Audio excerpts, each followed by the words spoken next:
Hello and welcome back to Star Citizen with the Tough Eggs. Today we'll be looking into the Prowler designed and built by Esperia. Now let's be real, she's currently the closest thing you can fly to a Klingon bird of prey, though you could argue it's a giant flying lobster of some kind. The Prowler is a dropship, similar to her cousin, the Anvil Valkyrie, which also has the ability to carry cargo and vehicles. The Prowler, however, is a dedicated troop transport, designed from the ground up to quickly land, deploy the 16 troops inside, and get out before the enemy can react. To accomplish this task, the Prowler is a blend of both stealth, endurance, and heavy pilot-controlled firepower. You don't need a large crew to operate this ship, just a lone, competent pilot. The ship is 32 meters long, 34 meters wide, and 15 meters high. Even at that size, the ship flies pretty comfortably, able to pitch at 58 degrees a second, yaw at 57 degrees, and roll at a staggering 125 degrees per second, meaning the Prowler is more manoeuvrable than a Vanguard heavy fighter.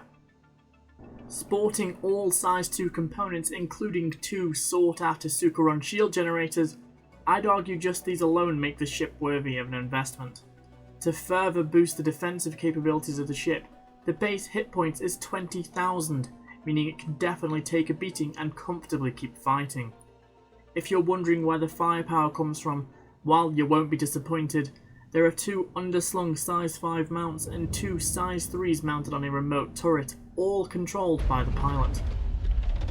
So, the ship can definitely fly well and dish out some damage, but how does it fare with troop carrying? I'd argue it's the best currently in-game, carrying 16 troops in total, 8 of which located inches away from a drop hatch. To facilitate a quick boarding of the ship, a ramp extends out of the lobster-style tail. The Prowler also comfortably defends its troops as they depart. The wing-light structures on the side, nestled between the landing gear, create a defensive barrier to cover players as they disembark.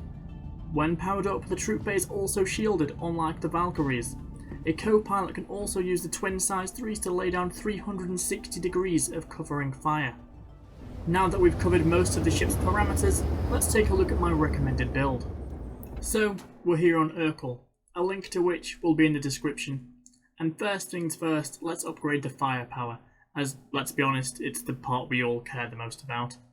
I'd recommend switching the gimbaled mounts for 2 fixed size 5 attritions. They offer the best overall DPS. Just remember, you need to be within 300 meters of the target and run the guns as hot as possible to maximize efficiency.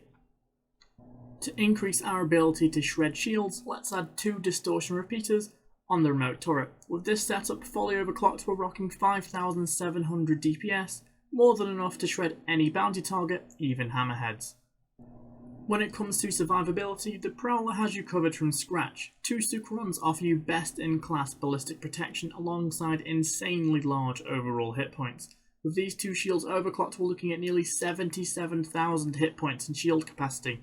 Sucherons are renowned for their slow recharge, but leaving them together actually provides one of the fastest HP per second regens available with twin size 2s, at over 1300, so I'd advise just leaving them both in place. As the shields don't require huge amounts of power, I'm going to run an Eclipse stealth power plant and 2 Nightfall coolers alongside the tried and tested XL1 jump drive. This allows the Prowler to remain as stealthy as possible while maxing out her DPS and improving her cooling capacity. All in all, there isn't much to alter on the Prowler. Running this build will cost an additional 328,000 UEC. Though altering the coolers is very optional, and you could save 70,000 UEC by leaving them stock. When it comes to bounty hunting, the Prowler really is second to none. It can take out any current bounty target solo, if flown correctly. If during an ERT you are surprised and ganged upon by 3 hammerheads, it can get a tiny bit dicey, but you should be able to comfortably manage and engage the intended targets. Ensure you're keeping close to the hammerhead to limit the amount of firepower it can throw back at you, and roll your ship. It's stupid, but like a young Anakin Skywalker once said, it's a neat trick, and spreading damage around to multiple shield facings might just give you the advantage you need. The massive size 5 mounts also really let you put the pain on your target, especially if you're competent enough to keep the damage pouring into only one shield facing. Coupled with the increased distortion damage, the Prowler makes light work out of pretty much everything. There are very few problems you'll encounter when bounty hunting in a Prowler, one of which revolves around the ship's UI.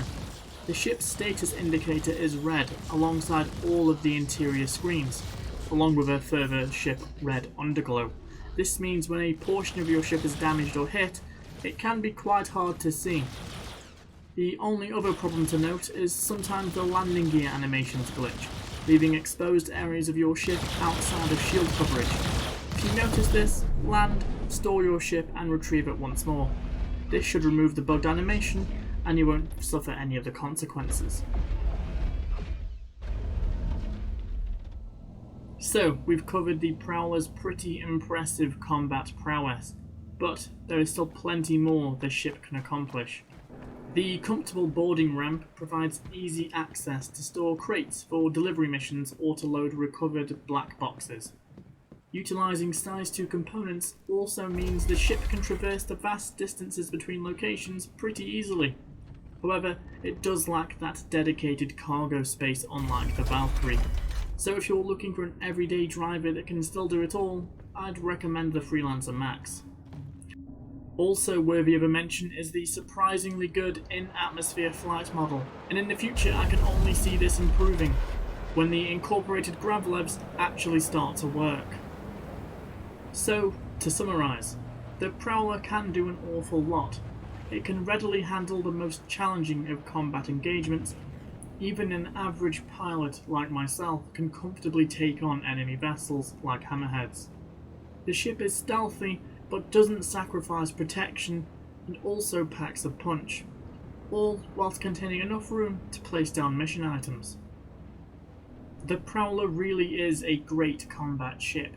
It may not be as versatile as a Valkyrie, but it has top tier combat performance and includes shields that are a necessity for any improving fighter pilot. I'd give the Prowler an 8 out of 10. You may not be using it for its intended function as a dropship just yet, but its competency as a heavy fighter are second to none. Thank you for watching the video today, guys. If you've enjoyed the content, please don't hesitate to hit that like button, drop a comment or even subscribe. It really does help the channel out as it brings traffic to the video and lets me know what content everyone is enjoying. As always, take care and I'll catch you next time.